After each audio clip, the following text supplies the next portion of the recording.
প্রথমে দিলাম নুন পড়লো, এরপরে অবশ্যই হলুদ, নুনের পরে হলুদটাই আসবে।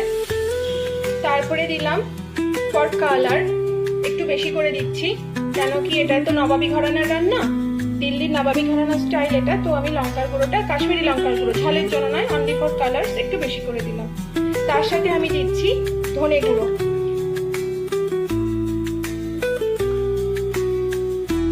দিয়ে দিচ্ছি ধনে গুঁড়ো,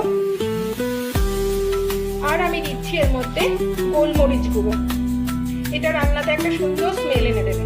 দিয়ে এবার আমি সবগুলোকে মিক্স করছি।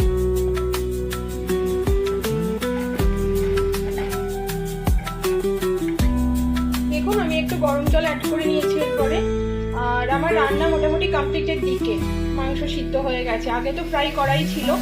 তো আমি এর মধ্যে দিয়ে দিচ্ছি একটু ধনেপাতা কুচি, এবার অ্যাড করছি একটু ধনেপাতা কুচি, তারপরে আমি আবার কিছুটা লেবুর রস করে রেখেছিলাম, লেবুর রসটা অ্যাড করে দিলাম।